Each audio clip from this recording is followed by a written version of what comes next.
Hi, it's Rabbi Travis again. Hope you are all continuing to do well.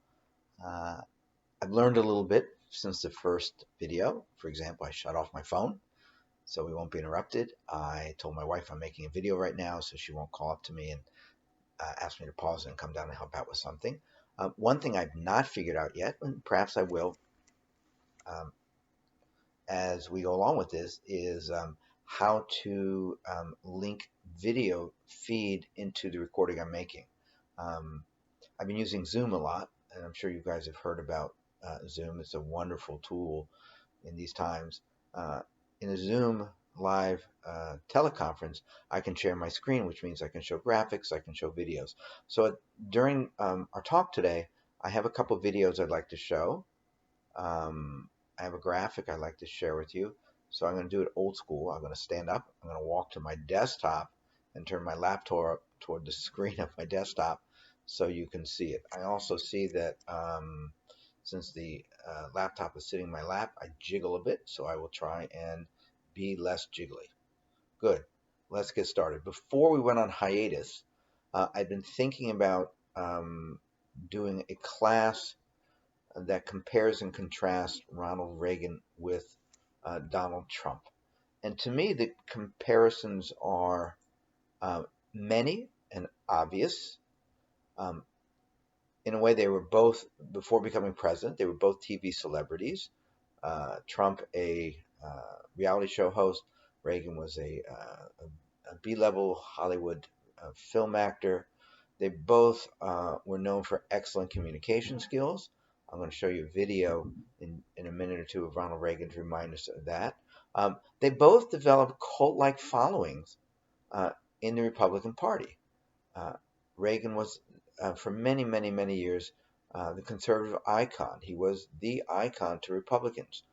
What's ironic, and perhaps we'll chat about it a little bit, the conservative end of the Republican Party has moved so sharply to the right that were Ronald Reagan to run for president today, he would not get his party's nomination.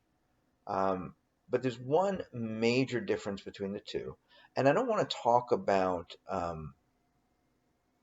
their rankings as great presidents or bad presidents. Um, Many people who are Reagan loyalists will say he is one of the greatest presidents in American history. Um, I don't think the scholarly research supports that. He was certainly among the more successful ones of the modern era, but I don't think he's a top president. Conversely, um, you can't tell till historians are able to take a step back, but forgive me if you're a Trump supporter, but if Donald Trump does not go down in history as the worst president in our country's long history, he'll certainly be a contender. What I want to talk about is their impact and their legacy, which is different from their ability to govern, in a sense.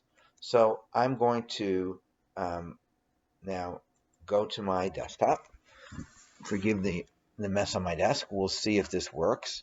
I want to show you um, first a clip from Reagan's speech at the convention when he accepted his first nomination to run for president. It's one of the best known of his speeches, and it really gives an indication of the type of communicator he was.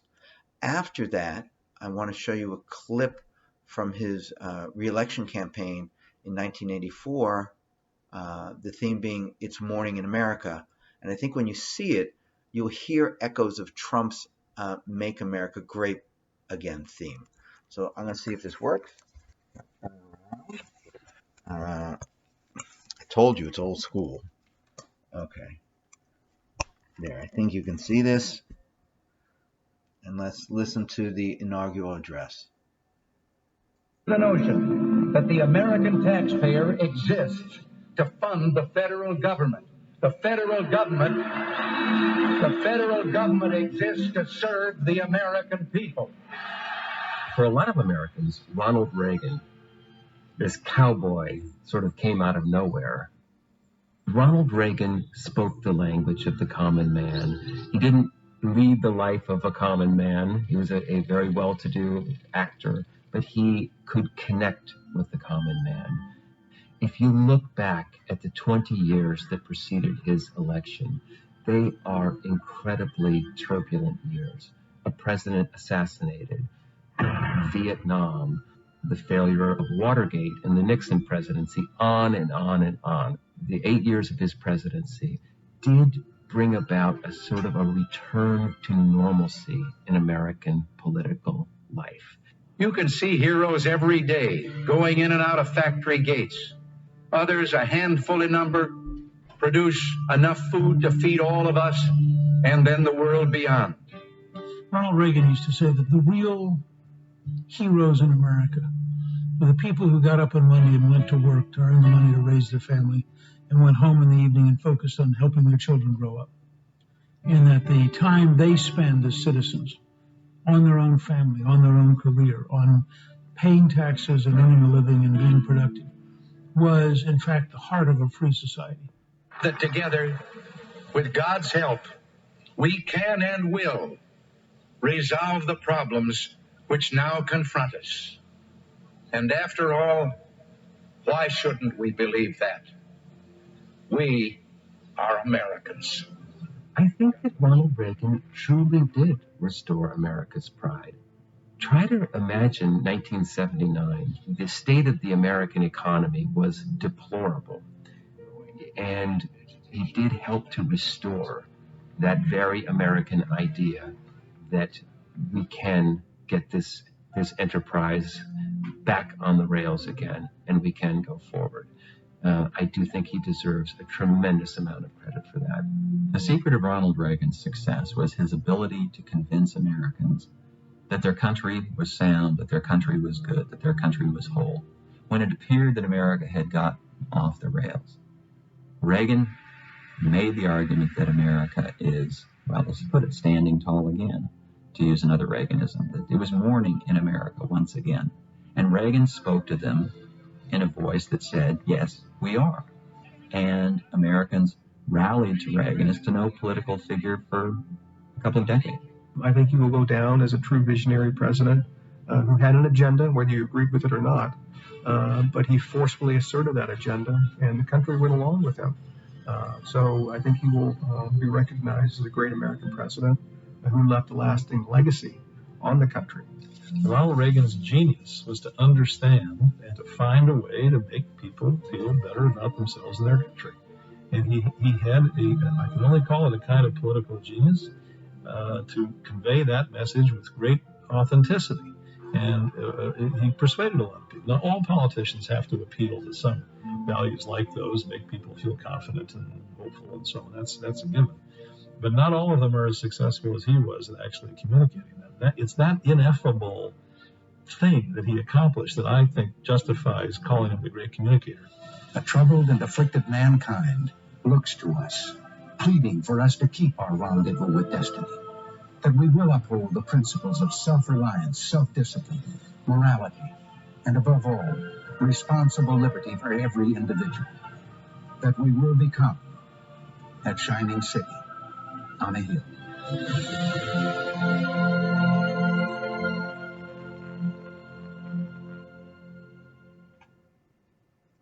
We're going to put an end to the... So I'm going to cue up a second video, but I think you recognize the similarities in when the commentators spoke of Reagan's ability to connect with the average person. That's one of Trump's great gifts as a communicator. This is one of Reagan's re-election campaign commercials from 1984, and again, I think you'll sense and hear the similarities to the message Trump has been trying to deliver, both during his campaign to become president and during his time in office. There's mourning in America. Today, more than 60,000 Americans have died from a deadly virus Donald Trump ignored. With the economy in shambles, more than 20... I apologize. That was not the video I was looking for. I'm going to pause this for 1 second and find the right video. Again, I apologize. I queued up the video based on the title, and it was a parody of the Morning in America commercial. Here's the correct commercial. It's morning again in America. Today, more men and women will go to work than ever before in our country's history.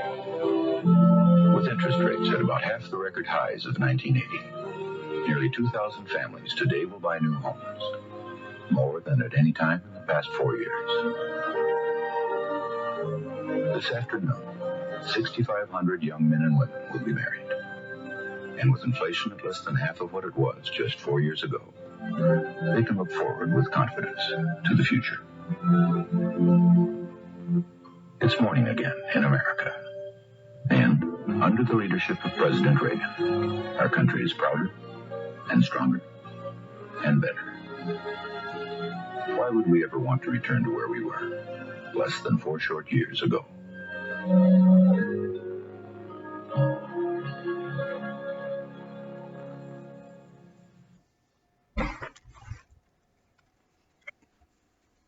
So I think you can recognize right away some of the similarities in messaging. Make America Great Again. The images, people hoisting flags, talking about the economy, and so on. But I think there's an important difference between the two men that we need to underscore, not only in terms of their communication and their messages, but their approach to politics. Reagan was an ideologue, no question about it. We're going to talk about some of the conservative views he held. We'll talk a little bit about some of his economic policies, whether they aligned with traditional conservative theory or not. But Reagan saw himself really as a deal maker in a way that, excuse me for jiggling the screen, a deal maker in a way that Trump says he is, but he isn't. Reagan is famous for telling his aides, if we get 80% of what we're asking for, make the deal. Reagan was anxious to bring people together. He was president at a time when the Democrats controlled both houses of Congress, and he was known to regularly invite Tip O'Neill, who was then the Speaker of the House, to the White House where they drank scotch together. Ronald Reagan hasn't spoken to Nancy Pelosi, the Speaker of the House, in months and months and months. In other words, Reagan had a base, and like Trump, he catered to his base. But Reagan also understood that his message had to resonate with the majority of Americans.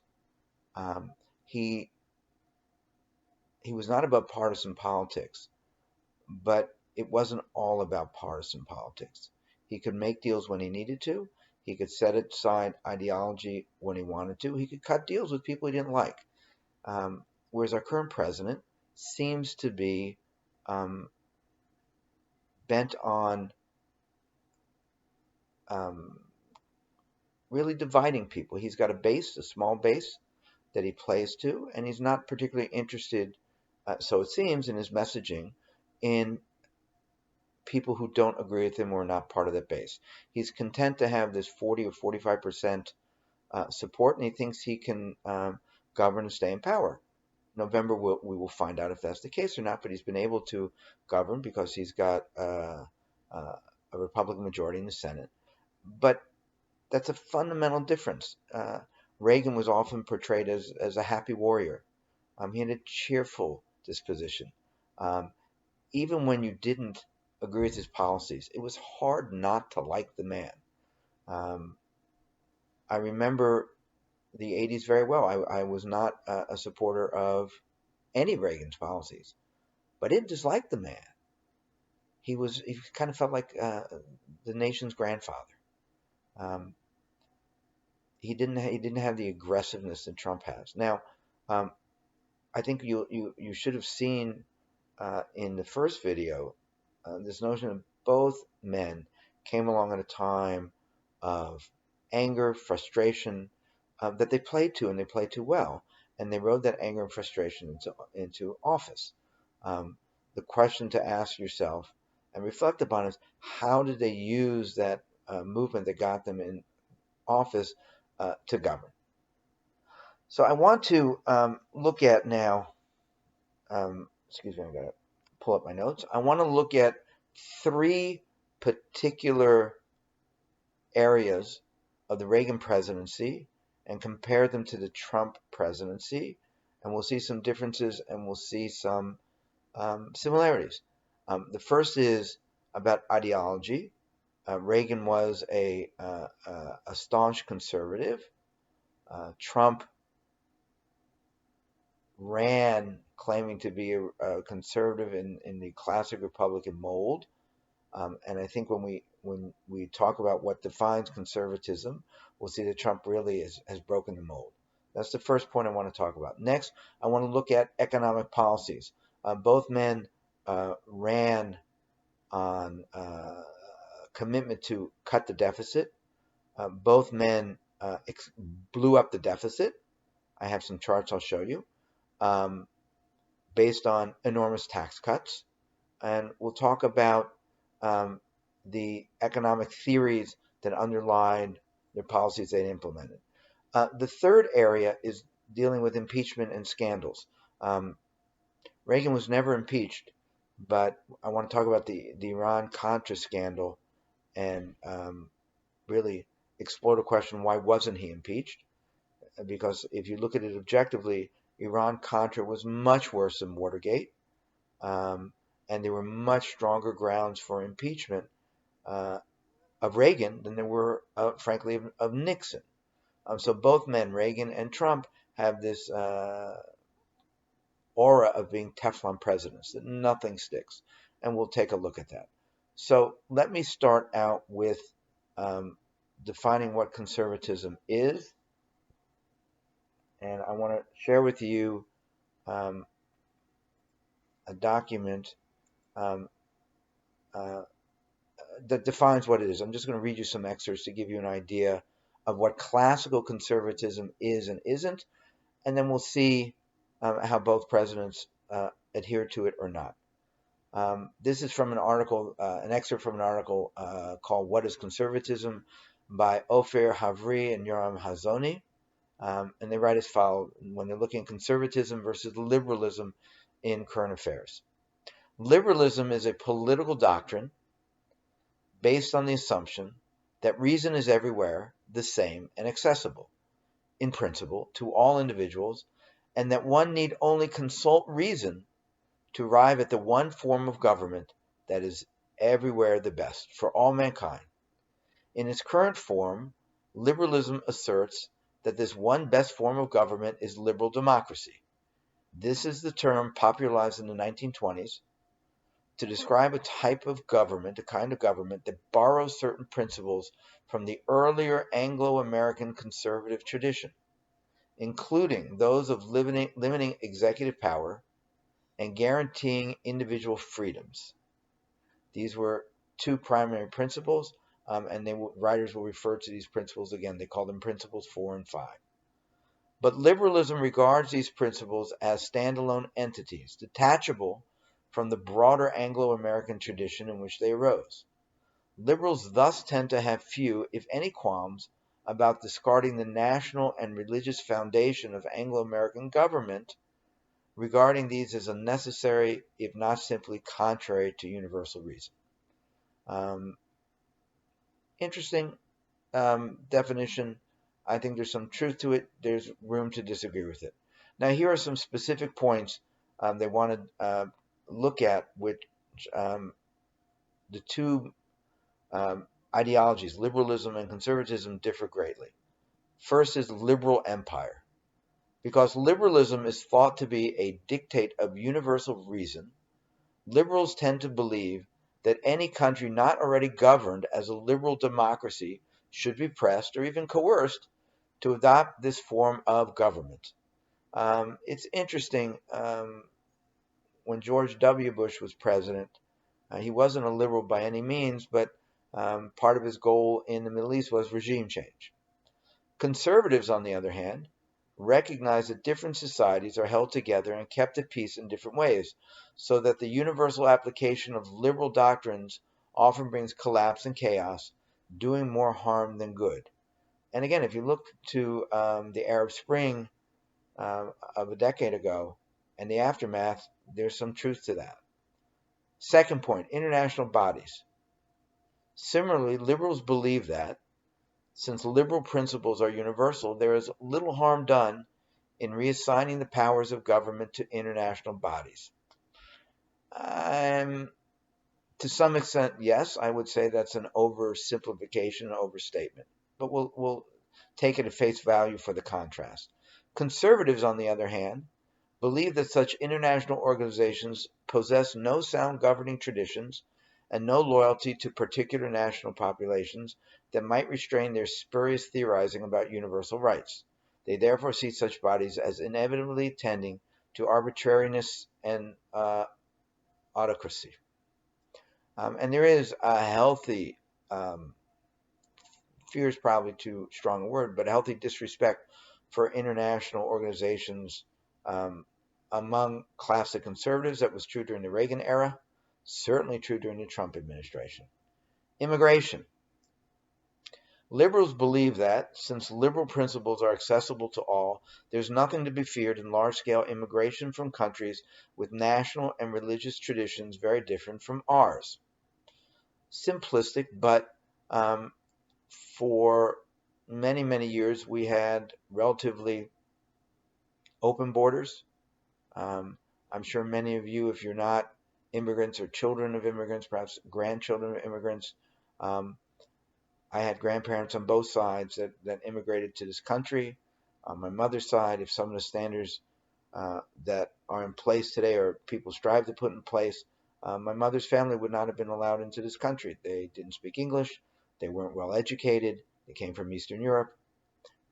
Conservatives see successful large-scale immigration as possible only where the immigrants are strongly motivated to integrate and assisted in assimilating the national traditions of their new home country. In the absence of these conditions, the result will be chronic intercultural tension and violence. I think this has become much sharper in the current times we live in, to the point where it's almost xenophobic in the conservative end of the spectrum, that immigrants are bad, American culture is the greatest and the best, and we don't want people coming into this country who want to maintain their the language of their homelands or the traditions of their homelands. Goodness gracious, they're an American now. They should learn to speak English. They should adopt our holidays, etc., etc., etc. Next point, law. Liberals regard the laws of a nation as emerging from the tension between positive law and the pronouncements of universal reason, as expressed by the courts. Seems like a fair definition. Conservatives reject the supposed universal reason of judges, which often amounts to little more than their succumbing to passing fashion. But conservatives also oppose an excessive regard for written documents, which leads, for example, to the liberal mythology of America as a creedal nation or a propositional nation, created and defined solely by the products of abstract reason that are supposedly found in the American Declaration of Independence and Constitution. This strikes me as a bit odd because many conservatives are strict constructionists, is what they call themselves. They think what it says in the Constitution is what it meant in the Constitution. If it's not in the Constitution, you can't read into it. You have to look at the original intent of the document. So, for example, classic example, the right to choose, a woman's right to an abortion, which the Supreme Court found as a constitutional right based on its reading of the 14th Amendment. And the conservatives say no.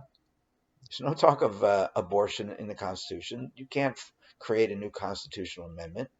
I would, as a caveat, just point out that for 150 years or more, all the courts ruled that the Second Amendment did not contain a self-standing constitutional right to gun ownership.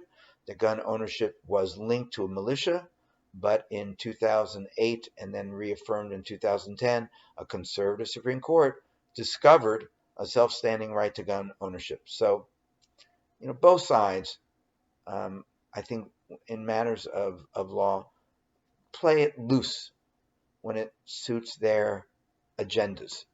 The conservatives railed against overly aggressive courts, in a sense, legislating laws, creating laws, until you started having conservative majorities in the court system, thanks to Mitch McConnell and his manipulation of the Senate rules. And suddenly they're very glad to see the courts step in and even override acts of Congress. Next point is the economy. Liberals regard the universal market economy, operating without regard to borders, as a dictate of universal reason and applicable equality to all nations. They therefore recognize no legitimate economic aims other than the creation of a level field on which all nations participate in accordance with universal rational rules. Again, I think that's an oversimplification, but in the global economy that's emerging, there is truth to that statement. In terms of having a level playing field, there are just certain things that are better done in parts of the world than they are here. So, for example, many manufacturing jobs have left America because they can be done cheaper and more efficiently overseas, and it allows the American economy to focus on service and tech and other things. Conservatives regard the market economy and free enterprise as indispensable for the advancement of the nation in its wealth and well-being, but they see economic arrangements as inevitably varying from one country to another, reflecting the particular historical experiences and innovations of each nation as it competes to gain advantage for its people. I saw a very interesting article this morning, actually. Some prominent conservatives in the Senate, who are big free market proponents, are now having second thoughts. In other words, they are talking about introducing legislation that would require certain fundamental key goods to be produced exclusively in the United States, certain tech items, prescription drugs, and passing laws making it illegal to outsource such products to other nations, which is certainly government interference in the market economy. So it'll be interesting how this works out. This is being driven by a perception that China is an existential threat to the United States, a little bit as Russia was viewed during the Cold War, and they're moving to try and curtail China and make our economy less dependent on the Chinese economy. The truth is, we're mutually dependent. For all the talk about China being able to shut down the American economy, well, if they do, their economy shuts down because many, many, many things that they produce and sell overseas end up in our country. Next point is education. Liberals believe that schools should teach students to recognize the Lockean goods of liberty and equality as the universal aims of political order, and to see Americans' founding political documents as having largely achieved their aims. Liberty and equality, yeah, good goals. I don't know that liberals would say that we have largely achieved these aims. If you look at the economic status of people of colors, if you look at the mass incarceration crisis that we have in American prisons today, I don't think many liberals would say that we've achieved these aims, though they would promote them and endorse them as aims to be pursued. Conservatives believe education should focus on the particular character of the Anglo-American constitutional and religious tradition, with its roots in the Bible, and on the way in which this tradition has given rise to a unique family of nations with a distinctive political thought and practice that has influenced the world. Yeah, I think if you look at certain parts of the country, you look at certain private schools, I think they would have this conservative educational agenda. The last point of difference that this article touches upon is public religion. Liberals believe that universal reason is the necessary and sufficient basis for a just and moral government. This means that the religious traditions of the nation, which had earlier been the basis for a public understanding of justice and right, can be replaced in public discourse by universal reason itself. In its current form, liberalism asserts that all governments should embrace a Jeffersonian wall separating church and state, whose purpose is to banish the influence of religion from public life, relegating it to the private sphere. Again, I think that's overstating it. Separation of church and state is precious to those of us who are not Christian. We live in a largely Christian country, and my personal belief, and I experienced it when I went to public high school in Georgia, when they talk about public religion, it's Christianity.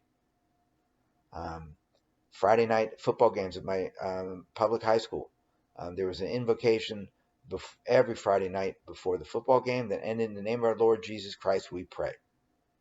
No one thought anything about that unless you didn't believe in Jesus Christ, right? Conservatives hold that none of this is true. They see human reason as producing a constant profusion of ever-changing views concerning justice and morals, a fact that is evident today in the constant assertion of new and rapidly multiplying human rights.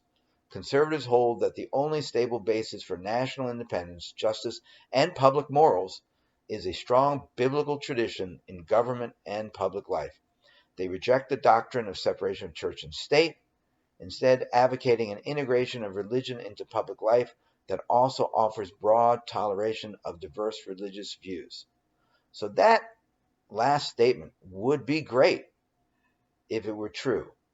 But my sense, my experience is those who are advocating for more religion in the public sphere are not ones who openly embrace broad toleration of diverse religious views. There's one religious view, and it's the New Testament, and Jesus is our Lord. I'm oversimplifying things also, but I think it's more true than not. Now, this is a long discussion, but Reagan, by these definitions, was driven by conservative principles. He embraced them, he endorsed them, he tried to implement them where he could. He couldn't always do so, in part because the Democrats controlled both chambers of Congress, in part because the American people weren't open to it. I mean, one of the questions, especially in this notion of public religion and public moralities, the country's not come down firmly one side or the other. There are very liberal sections of this country, and there's very conservative sections of the country. The simplistic view is that the coasts are liberal, the mid part of the country is conservative, but I don't think there's been a consensus on this, and I think it extends also to education. Even those who think that our education system is too liberal in its curriculum or how it teaches certain things, I don't think they're prepared to fully accept or endorse this very conservative agenda that I've outlined for you. It's worth noting that when we talk about conservative revivals, the 1980s was the peak. You had Reagan in America, you had Margaret Thatcher in England. Both of them were genuine and instinctive conservatives. They displayed traditional Anglo-American conservative attachments to nation and religion. They embraced the idea of limited government, as well as individual freedom. They recognized and gave voice to this quote-unquote special relationship that binds America and Britain together. Both Reagan and Thatcher came to power at a time of deep crisis in the struggle against communism. In the 80s was a tumultuous time. Ultimately, the Berlin Wall falls in 89, with Reagan setting much of the groundwork for Bush overseeing the wall coming down. Having said all that, this Reagan-Thatcher movement, for all its success, really failed to touch the depths of political culture in America and Britain. Both countries, this article says that both countries are almost exclusively devoted to socialist and liberal theorizing. I'm not so sure. Britain, with the Labour Party, has more socialistic tendencies than America. But the movement didn't, in America and Britain, they didn't have the resources to really be game changers. Whether it's in jurisprudence, whether it was political history, political theory or history, philosophy, education. They began it. They made inroads, but from the conservative perspective, one of the big obstacles they argue they face is the university system in America, which they will argue is staffed by almost universally staffed by very liberal professors. I'm not sure. Again, there's some truth in that, but they began a movement. I think Reagan more successfully than Thatcher. We see Reagan gives birth ultimately, I think, to the Tea Party, and begins to veer the Republican Party further to the right. Trump comes along and claims to embrace these conservative values. But I think if you look at Trump's record, Trump does what's expedient. Trump does what's in his best political interest. I don't think, for example, and we'll talk about economic theory, that he embraced the tax cuts from an ideological perspective. He sees it more as a campaign promise that he wants to fulfill. That's one of the drivers. So as we compare and contrast Trump and Reagan, I would argue that Reagan was a true conservative. Trump is a politician. He'll say what needs to be said to get the vote out. And so when he ran for president, he said all the right things. He even changed some of his positions. Before he ran for president, for instance, he claimed to have been pro-choice. Now he's firmly anti-abortion. He's become a Second Amendment fanatic in a way that he wasn't before he was president, because he thinks this plays to the conservative base he's trying to attract. So it's just worth thinking about whether or not Trump is a true conservative or not. I would argue that he's not, but Reagan certainly was and set the standard there. Let's talk about economic policies. Reagan, when he ran for president, his primary opponent was George H.W. Bush. Reagan defeated Bush for the nomination in 1980. He wisely selected Bush to be his vice president because he got the second most votes. George H.W. Bush was a skilled politician, brought lots of strength to the ticket. But when Bush was running against Reagan, he called Reagan's economic policies voodoo economics. And so I want to talk to you a little bit about voodoo economics, what was Reagan's theory, and whether or not Trump embraced these same theories. Some of Trump's supporters have advocated and made the case for the Trump tax cuts based on Reaganomics and the same sort of theories. But let's see. So, as I said, George H.W. Bush coined the term voodoo economics in 1980. Its official name, its more scholarly name, if you would, is supply-side economics. And Reagan was a supply-side economic person. Now, supply-side economics. Let me give you some background about this. First, supply-side economics was started by the Wall Street Journal opinion editor Robert Bartley and his right-hand man Jude Wanniski. They work with two economics, Arthur Laffer and Robert Mundell. Laffer gets, I think, the most credit for coming up with, they call it the Laffer curve. But Bartley took the lead, and much of supply-side economics was developed by him and Laffer at a series of dinners at a restaurant not far from Wall Street. They viewed it as an attack on Keynesian economics, which described how to get out of a depression by having the government increase demand for goods and services from the private sector. This is how we got out of the Great Depression before World War II and during World War II. It's also how we got out of the crash of 2008, though the crash, the rebound from the crash was less vigorous than it could have been because the Congress didn't spend as much money as it should have, in part because of Republican conservatives concerned about the deficit.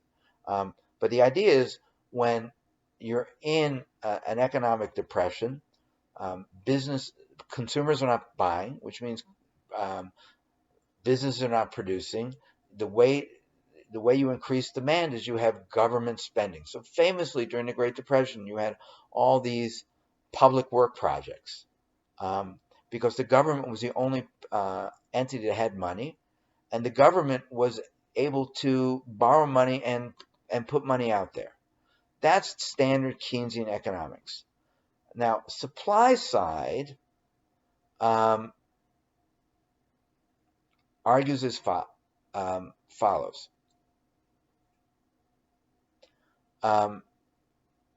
Say that the government, supply side economics say that this notion that the government has to be the pump and the engine that drives the economy are wrong. They argue, supply side people say, we need to give tax cuts. You give tax cuts to the rich will then be stimulated to work much harder, and they are the ones who are the most productive, and they will make the economy hum again. Laffer drew his famous Laffer curve to prove the point. It claims that if the government cuts the tax rate, the rich will make so much more money that they will pay more in taxes, not less. It also claims that if you cut the tax rate for the bottom 98% of the population, this won't happen. This was tried. And I'm going to walk to my desktop and show you a chart in just a minute. Reagan tried it, and the national debt exploded. H.W. Bush tried it. The national debt exploded. In fact, Bush had to undo his tax cuts, and he lost the 1992 election largely because during the campaign of 1988, he promised, read my lips, no new taxes. And the tax cuts that he put in place were so great that the deficits were too high, and he had to raise taxes again. And we'll see on the curve, Trump and the Republicans made the same claim that if you cut taxes, the economy will flourish. It's not true. If you've been following the press lately, there's been a lot written about, with businesses having to try and turn to the government for aid during the coronavirus. Some of the companies asking for handouts have spent literally hundreds of millions of dollars in stock buybacks in the past 2 years because of all the tax refunds they got because of the Trump tax cut. So let me walk you to my desktop. So because this will be a picture that's certainly worth 1,000 words, and I'll make the point. Again, I apologize for being so old school, but I just don't know how to, get the image to appear live in my video. So let me call up this chart, and you'll see what I'm talking about.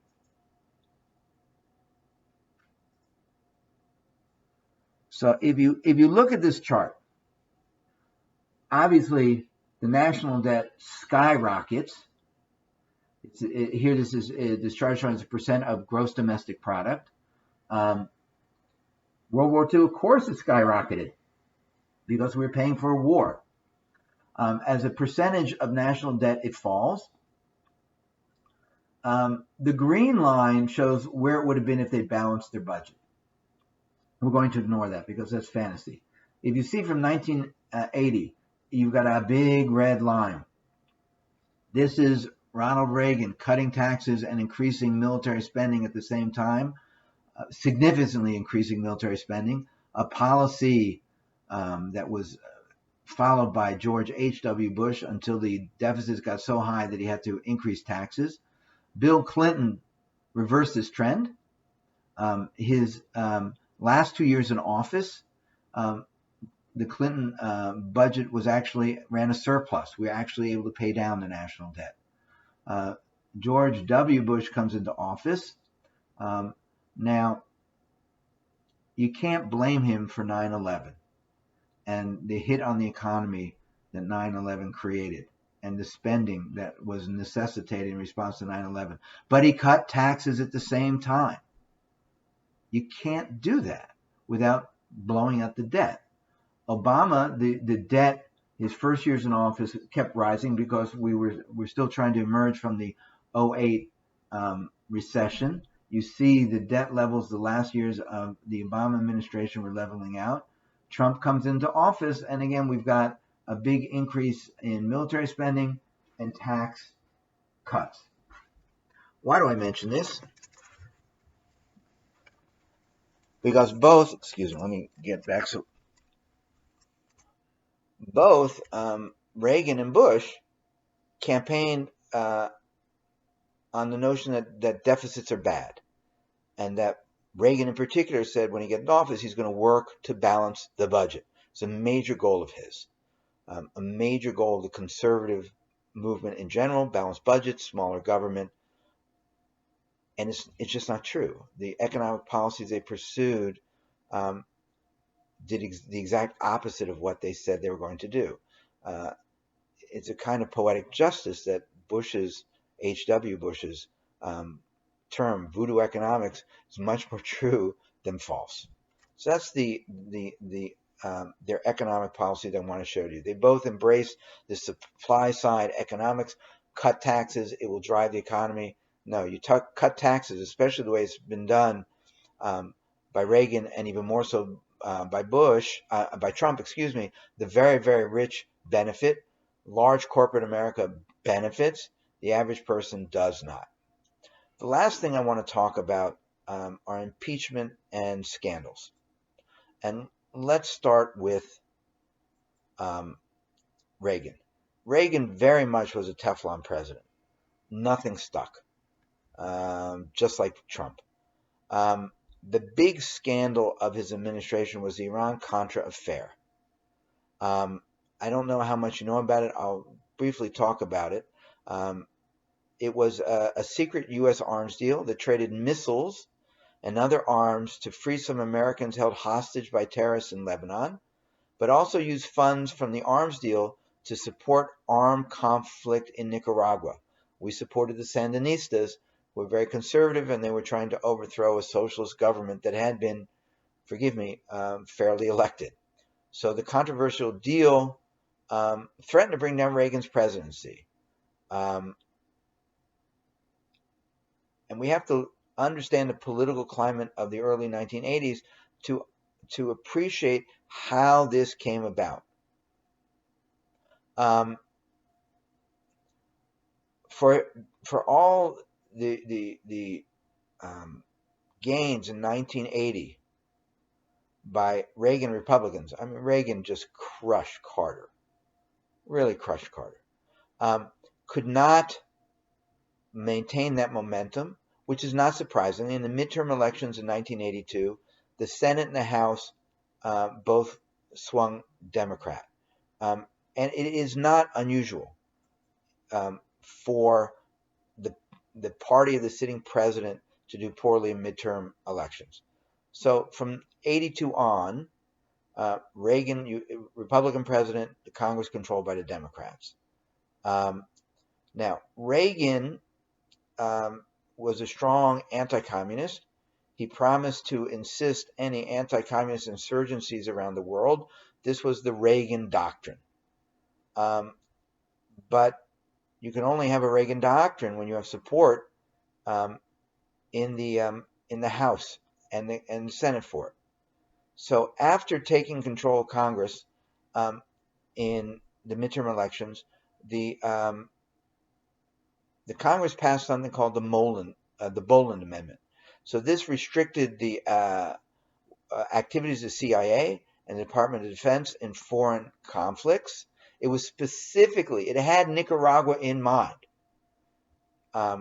because the Democrats sensed that Reagan wanted to get involved and do something there. So despite an explicit act of Congress, Reagan instructed his national security advisor, at the time was Robert McFarlane, to find a way to insist the Contras, that is the people who were opposing the socialist government in Nicaragua, regardless of the cost. Now, at the same time, remember, Reagan came into office and Carter lost because of the hostages, in large part Carter lost because of the hostages held in Iran. You had the failed rescue attempt in '79, certainly sealed Carter's fate in terms of re-electability.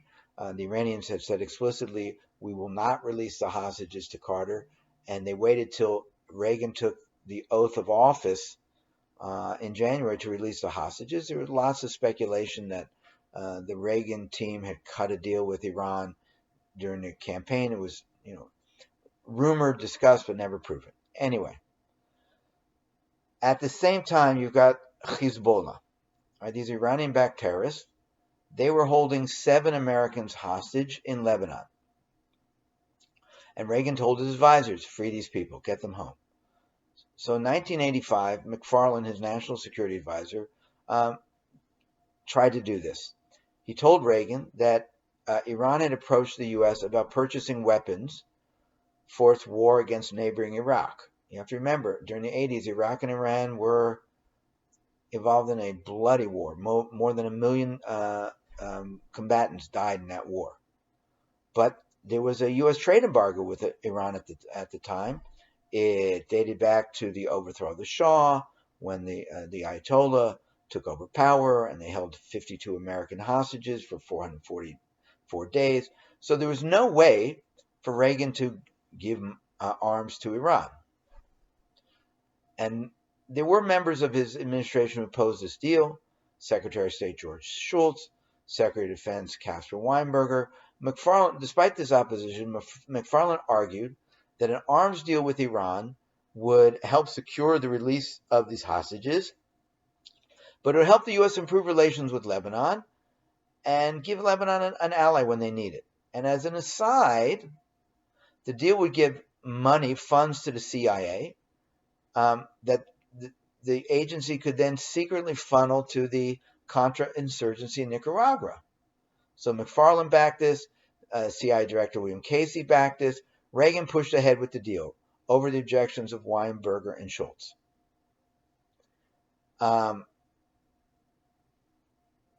Reports of this arms deal first surfaced in 1986 in a Lebanese newspaper. By this time, about 1,500 American missiles had been sold to Iran for about $30 million. 3 of the 7 hostages were also released, but Hezbollah later took 3 more American hostages. Reagan denied that there was any negotiated deal with Iran or terrorists, but he had to retract that statement a week later. Attorney General Edwin Meese investigated. He found that 18 million to 30 million ended up supporting the Contras. There was a special commission called the Tower Commission. It was led by Texas Senator John Tower. The president himself appointed John Tower. The Tower Commission investigated the administration's involvement, and it concluded that Reagan's lack of oversight enabled those working under him to divert funds to the Contras. There was a congressional investigation in '87. Many people testified in televised hearings. There was an independent counsel, Lawrence Walsh. He launched an 8-year investigation into what had been known. In all, 14 people were charged, including North, Poindexter, and McFarlane. My point is this, and by the way, Reagan was never charged. In '92, Bush, when he became president, he preemptively pardoned Caspar Weinberger, who was Secretary of Defense, because his name was cropping up as maybe being involved. McFarlane was charged with 4 counts of withholding information from Congress. He got 2 years probation and $20,000 fine. North was charged with 12 counts relating to conspiracy and making false statements. He was convicted, but the case was dismissed on appeal due to a technicality. Poindexter was initially indicted on 7 felonies. He was tried on 5. He was found guilty on 4. He went to prison for 2 years. My point is this. Watergate, which led to the impeachment of Nixon. Remember, we talked about impeachment. Impeachment is an investigation by the House who files charges against the president, and then there's a trial in the Senate. Nixon resigned before articles of impeachment were ever voted upon.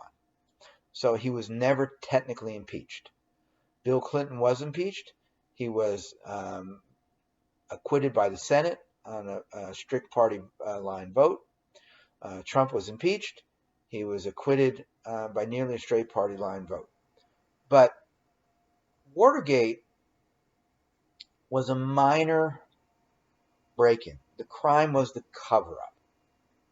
Had Nixon early on right away said, I just learned some overzealous staff members on my re-election campaign authorized this, I've had them fired, I've asked the Justice Department to investigate, etc., etc., etc. It goes away. He still crushes McGovern in 72. He doesn't. He has to resign. Reagan and his aides violated an explicit act of Congress. Congress said you cannot financially support the Contras in Nicaragua, and he did so anyway. It's a much more serious offense. So why wasn't Reagan impeached? I think the truth is the country was worn out. All of you, I'm sure, remember what the Watergate process was like. 2 years of investigations and televised hearings. By the time Nixon resigned, the country was so worn out. And the notion, 10 years later, of going through the same process again was just beyond the pale. That and Reagan's popularity, it just wasn't going to happen. But I think historians will look back and do look back and say that the crimes committed by the Reagan administration during the Iran-Contra affair much more serious than went on in Watergate. Except there, Nixon obstructed justice, right? So compare that to Trump. There were people clamoring to impeach Trump as soon as he was elected. Terrible idea. We'll probably never know the truth about the Russian involvement in Trump's election. The Mueller report was less than ideal. There was a lot of communication between the Trump people and the Russians. Coincidence? We don't know. It's just a lot of circumstantial stuff. An unbiased reading of the Mueller report shows that there was numerous examples of obstruction of justice. But Nancy Pelosi, wise politician that she is, understood it was a losing proposition. The Republicans would never convict Trump. And obstruction of justice is just a hard thing to prove. The Ukraine scandal was so over the top that the Democrats in the House could not ignore it. Just could not ignore it. And while the Republicans tried to muddy the waters and blur things, I think the facts were pretty straightforward. Trump was impeached, and the Democrats knew he would never be convicted. Never be convicted. So some similarities, but the difference, the political calculation in the Reagan administration was it's really a losing affair. The nation's not behind it. No one's behind it, even though it might be called for. The Ukraine affair, the country was very split. The country's split on everything right now. I've been reading, as perhaps you've been reading, wearing a mask has now become a partisan political statement. A worker in a Dollar General, Family Dollar store in Michigan was shot and killed after telling a customer she had to put on a mask. She was so insulted, she went home, got her husband, he came back to the store 20 minutes later and shot the guy in the head. I read today another incident in a store, I think also a dollar store. The worker in the store tells the customer, you have to wear a mask. The customer walks up to the clerk and says, "I'll use this as a mask," and wipes his face and nose and mouth on the salesperson's shirt. Crazy. There was an article yesterday in one of the public parks, national parks. No, it's a public park, where a park ranger was telling people that they need to social distance and wear a mask, and some teenager walked up and pushed him into the lake while he's trying to tell people to do it. This is crazy. And so you have similarities in this notion of impeachment should have happened, similar political calculations. Net, I think if you look at it, there's a lot in common between Trump and Reagan. I think that's perhaps in part, while Trump often compares himself to Lincoln, or imagines in his mind that he's on the same level as Lincoln, I think he looked to Reagan as a role model. Again, Trump's got an intense following in the Republican Party, like Reagan had. Similar skills, similar reputation as Teflon presidents, claiming to adhere to conservative values, which Trump less so, much less so than Reagan. Reagan actually did. Similar economic policies, similar scandals, but different outcome with impeachments. Here's the difference, I think. And I caveat this. Reagan changed the American political scene. He empowered conservatives. It led to the 94 Republican Party contract with America. Republicans took over the House. Newt Gingrich became the Speaker. They took on a much more aggressive posture. The real roots of the harsh bipartisan era we live in date to Newt Gingrich and that 94 midterm election. But Reagan remade the Republican Party in his image. Ironically, as I said, he could not get the nomination from the Republican Party today because he'd be considered too moderate. He couldn't pass the ideology test often enough. The question is, what's going to be with the Trump Party, the Republican Party post-Trump? Right now, there are many who say there's no longer a Republican Party, it's the Trump Party. If Trump loses in November, maybe the Republicans rebound and go back to more traditional positions they held. Maybe this Republican base that Trump commands has been so fired up that it's going to be the driver for the Republican Party. Maybe with Trump out of the picture and Republican politicians not having to worry about being called out on his Twitter account, maybe people will say and do things differently. Only time will tell. But as a history teacher, I thought the comparison between the two are interesting to think about. Again, Reagan will go down in history as a largely successful president, one who had strong impact on American culture and society. He's not a top 5 president. Is he a top 10 president? I think he'd be ranked there. I think if you go online, I forgot to do that before I started filming this. I think there are some who have him in the top 10. Trump, it may be when your first term in office is defined by an impeachment scandal, by a tax cut who benefits only the top 1%, and now the coronavirus, and we're on track to 100,000 fatalities or more, it's going to be hard to get a positive review from historians. But time will tell. I hope you found this interesting. As I said, I don't like monologuing like this. This has been an hour I've been talking. Were we in person, you would have asked questions. I think it would have been more engaging. I will keep making videos. Amanda's asked me to keep doing so. I've asked her to ask all of you for suggestions on other topics you'd like to hear me talk about. So until then, be well, and I look forward to getting some suggestions from you. so I can greet you again from my office at home. Be well. Take care. Bye-bye.